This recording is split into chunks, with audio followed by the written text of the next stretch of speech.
দক্ষিণ হাওড়ার একাধিক গঙ্গার ঘাটের বেহাল অবস্থা খতিয়ে দেখতে মাঠে নামল প্রশাসন।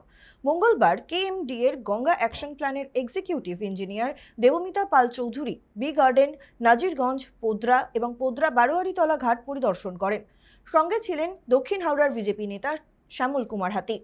ঘাটগুলির পরিকাঠামোগত সমস্যা, সংস্কারের প্রয়োজনীয়তা এবং স্থানীয় বাসিন্দাদের দাবি দেওয়া সম্পর্কে সরেজমিনে খোঁজ খবর নেন আধিকারিকরা। দেবমিতা পাল চৌধুরী জানান, সরকারি নির্দেশ অনুযায়ী ঘাটগুলির বর্তমান অবস্থা পর্যালোচনা করে বিস্তারিত রিপোর্ট জমা দেওয়া হবে। অন্যদিকে বিজেপি নেতা শ্যামল কুমার হাতির অভিযোগ, দীর্ঘদিন ধরে ঘাটগুলির সংস্কার না হওয়ায় সেগুলির অবস্থা অত্যন্ত শোচনীয় হয়ে উঠেছে। তিনি আশা প্রকাশ করেন, দ্রুত সংস্কার ও সৌন্দর্যায়নের উদ্যোগ নেওয়া হবে। এখন প্রশাসনিক রিপোর্টের ভিত্তিতে কি পদক্ষেপ নেওয়া হয়, নজর সেদিকেই।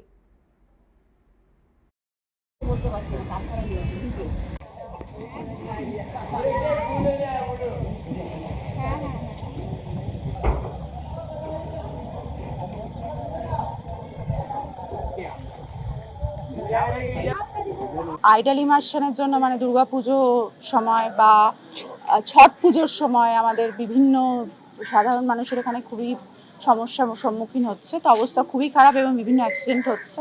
দেখি এটা পর্যালোচনাটা করি, তারপরে রিপোর্ট হিসাবে আমরা পাঠাই। তো আমরা আর মানে সরকারি তরফ থেকে আমরা আর এর থেকে বেশি কিছু বলতে পারছি না। তো হাওড়ার তো সব ঘাটেরই অবস্থা কম বেশি খারাপ, সব ঘাটেরই অবস্থা খারাপ।